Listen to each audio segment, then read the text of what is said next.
delicious.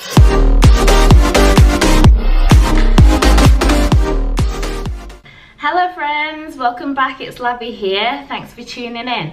So as you can see, I am back in Beijing. I know it's been a while. I've been trying to get over the jet lag, getting back into Beijing life, you know, walking around the streets, getting stared at and stuff, you know, times are hard.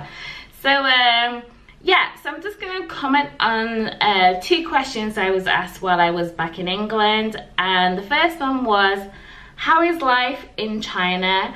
And the second one was, how did you become a teacher in Beijing? What was the pathway? So we'll start with the how did I become a teacher in Beijing pathway, because then it will lead on to how is life in China. So originally way back when, in 2014, sorry, I applied for a scholarship to be an intern with CRCC Asia, and that was through the British Council as a Generation UK participant. I got that, and then I did 2 months internship in Shanghai.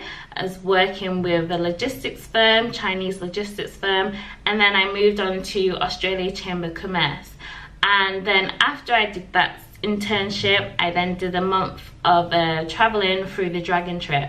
Because I did the Generation UK through the British Council, I was then qualified as a British Council alumni. So then you get lots of information through your emails of like the next big thing happening. And when I returned back to the UK in 2014, I just went back to work, and then I started to work on my business plan after my adventures in China. That prompted my business.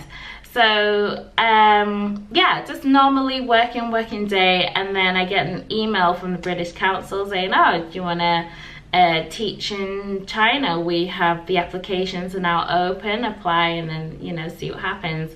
So originally when I first started in like uni, I started my first year as a performing arts student, because that's what I had done throughout my life, is drama, dance. I choreographed, and then I did some bits and pieces here. And I thought, okay, so I'll do performing arts as a major in university. So I changed to business and management after about a year of performing arts. I realized it wasn't for me, and in my heart there was only two pathways. It was either to go down to London and be an actress, which me personally, being a small city girl, I didn't really like the big city life, so that was an option I was grappling with to move down to London. The second option was to be a drama teacher, which was something I actually did want to try out. So going into the business management module now, that opened doors for me to even travel in China and like learn another language. So that really did increase my career aspects in that case. And when the opportunity to teach in China came, I took it because I still had that passion to be a teacher. What would it have been like to be a teacher, you know? So to be able to fulfill that experience bracket that I was missing, I took the opportunity. So through the British Council, they have the applications open for a certain amount of time. I think it's before they're open in, I think, November time-ish, and then they close them. So it's only open for a certain amount of time, because then the whole interview process happens the year after, so January, February, March time. Those applications are only open to a certain criteria people, so you have to be a minimum age, I think, and you can't surpass that age. And also clearly you have to be interested in teaching and wanting to go over to a different country. There's different countries that you can go to teach English. It's not just China, so you can look into that as well. So the application process was pretty straightforward. You had to fill in the application, you know, explain why you applied, why do you want to be a teacher, what is your you know, credentials, what have you done before, why would you be a suitable candidate for this program. Application submitted, done. Then you're waiting. Then you get a call back saying that you've got it. You've got through to the next stage, selection stage or interview stage. Then you have to either go down to London or Manchester to the British Council base and have a one-to-one interview, and also a group task interview as well. So it's also to see how you work as an individual and also how you work as a team. And then you have a separate interview with an interviewee of, again, your whole written application in verbal communication, really. And also, yeah, the individual interview is something like a presentation. You have to present a lesson. You get submitted this document of different lesson titles. You have to pick one, prepare a little mini presentation on it, about like 3 or 4 minutes, and try and cover the basis of what you would do in a classroom.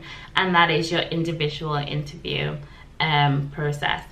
After that has finished, it's like a couple of months to then hear back whether you have succeeded and surpassed the interview or not. If you have passed the interview and you've selected 3 places you want to go to, your first choice, second choice, third choice. In my case, I did pick to go back to Shanghai, and my second choice was Beijing. My third choice was Guangzhou. And then there wasn't any openings in Shanghai. Apparently, I think it was overloaded with options for Shanghai, of course. But you could only choose Shanghai if you graduated before 2016. That was another option as well. Yeah, so I wasn't able to go to Shanghai. I was offered a place in Guangzhou somewhere, which was a bit iffy, so I didn't accept that one. And then I was offered a place in Hunan, and I didn't accept that one because it wasn't really on my roster to go down there. And then, you know, lo and behold, I waited it out, and, you know, making sure I read through the contracts. If I wasn't happy with it, then I would say I'd rather decline that offer and wait for another one. So I waited it out, and I got the offer in Beijing, which I was very happy with, and the school I'm very happy with as well. And then from that, when I accepted it, it was in April. And then once you've accepted it, you're in communication with the school. You have to then do your medical checks with your doctor, your GP. That could cost you around £100. At that time, my GP had no idea what I was talking about for a medical check, so I had to go private, which cost me about £400. Stress. So you have to get your medical check. Once you've done that, you have to send that off to the school in China. You also have to send off your degree certificate to China as well, but you can send that to the British Council and they can send it to the school for you so it doesn't get lost. And once they've received your medical check, then they can get the ball rolling with the visa work invitation letter. That could take a few weeks, give and take how long your medical checks take. So it's definitely crucial to get those processing and done before you run out of time. So by the time my invitation letter came, it was already August. This is because my medical check took a long time to get processed. So I had to run around to find a clinic because I was in Liverpool. So my GP was in Leeds, and then I had to check with the old GP that I registered in uni with back in Ormskirk, and I was like this. It was a mess. So yeah, make sure you are doubly, fully checked with the medical check, and you know what you're doing with that. As soon as you get the invitation letter, that is your go ahead to go and apply for your visa. Make sure, I think during the time when I was applying for my visa, there was some minor change in the process. Like if it said on the invitation letter, if it said Manchester, if you were going to apply for your visa via Manchester and it said Manchester Embassy, then you had to go down to London to go get the visa processed. But if it said Manchester visa, it was the smallest wording you could think of that would mess up your entire travel plans. So make sure you figure out which visa processing center you're going to go to, and go there, submitted my passport, took a little paper slip, because you don't pay on the day, you pay when you go and collect your visa. And then yeah, and then it was probably a week later, week and a half, and then I had the go ahead to go collect my passport and my visa, and then I was ready to book a flight. Booking a flight to fly to China in August, September, peak times is expensive. Recommended to buy before June. Obviously don't do that if you don't have your visa. Do not buy a ticket, one-way ticket to China, costing you whatever amount of money before you have your visa. Do not do it, because like I said, that small wording on that invitation letter could throw your whole process out the window, because the timing that you have to book an appointment for the visa center, they could say, oh, we don't have any appointments for this week, you'll have to wait 3 weeks. And then you're like, I don't have 3 weeks, I need to go like yesterday.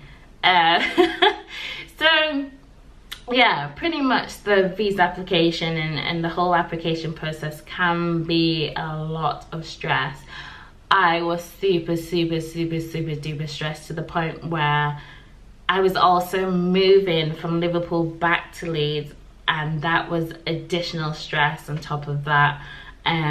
So yeah, just be prepared for stress when you're applying to come and work abroad. So yeah, once that was done, the application with British Council, the visa process, medical checks, flight, paying the flight costs, and then actually coming out, packing your bags and coming out. Definitely pack your essentials, stuff that you need. Those essentials may not be available at that point in time when you arrive. When you finally do arrive in, well, I'm going to use China as an example, obviously. When you do finally arrive in China, it's kind of a process of, you have to do the medical check again. So usually that's probably 2 or 3 days as soon as you land in China.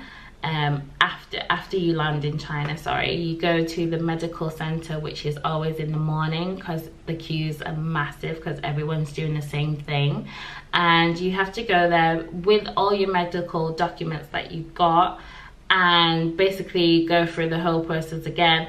But as long as you submit the documents to show that you've already done the medical checks back home, you don't need to be stuck with a needle and like swabbed and stuff in the medical center in China, because they've already seen that you've done it. It's just confirmation and a stamp for them to say, yeah, it's done, it's processed. If you didn't get your medical check done in England, then yeah, you can get it done in China, but it will cost you. You will have to pay that, and you'd have to negotiate with your school whether or not you can get reimbursed for that. In my case, I did get reimbursed for my medical costs. Whew. Imagine if I didn't, right? So yeah, that's another thing, just be prepared for that. Some people tell you not to eat on the day, but you will be told information wise of what to do and where you're gonna go on that day. After that, you are then taken around by, you're supposed to have an aide, basically a Chinese person, to help you settle into being in China. So they may take you to the bank to then get your bank account set up, and also to get a SIM card, Chinese SIM card. So the two SIM cards are either China Unicom or China Telecom. China Unicom is a little bit more easier to navigate than Telecom, I've heard, and I'm on Unicom, so I feel like it's easier to use that one. And then once you've got that, and you're all settled. Just to make sure you bring enough money, spending money with you from England or wherever you're coming from, because initially you're not going to get paid straight away. You're going to have to wait a few weeks, or even like the end of the month, depending on your negotiation with your school. They could give you a little pay packet to get you by, but that is part of your wage already kind of situation. But it just depends on how you negotiate your contract with your school. In my case, I already had my expense money to come to China with, and I knew I would get my reimbursement when I submitted my documents. So as soon as I submitted my documents to the foreign administration in my school, that's when they were able to give me the reimbursement in cash, because I didn't have a bank account, which really helped with me getting by in China for the next month before I got paid. So yeah, I think that pretty covers it. How do you get to teach in China? It's application process. I know that there's other agencies out there apart from British Council, but just be wary of what they ask you to do. You will get companies asking you to pay a massive lump sum to come and do this and that, and then you don't really get to see the contract with the school, and that could be a really, really bad mistake. Always Google your school. Whatever school you've been given, always Google it. If they're not accredited, then they will not be anywhere on the internet. You need to make sure that they're a registered school in China. A lot of training schools are happening and upcoming in China, and some of them are not actually really good ones. I say that in terms of like they're not regulated properly, or they're under the radar, and there has been a lot of raids in those training schools in China, which has seen a lot of people that for some reason come to China on a student visa or on a tourist visa and decide to work. If you do that, you're super stupid. You will face deportation and not being able to enter that country for another 5 years. I think it is for China, or 3 years. And you know, that goes on your record when you want to travel back to China. There's no point in doing that. Get a proper visa. If your school is saying, if that school is saying to you, yeah, it's okay, you can come and work on a tourist visa, we'll change that for you. Do not start working until they sign you a contract to say, I am going to change your visa, and then they start the process to changing your tourist visa to a work visa. Don't work here or anywhere if you don't have the right visa. It's very crucial not to do that, because then you're setting a bad example for your country and also for yourself, because then when it comes to future endeavors, that is on your record when you want to travel. It's not good. So yeah, I think in the next video I will mention about how life is in China, because time is running out, and as you can see, I'm ready to go somewhere. So yeah, I'll mention that in the next video, and I hope you enjoy that, and give me a thumbs up, and remember to subscribe to Lavi, and I will see you in the next one, guys. Bye.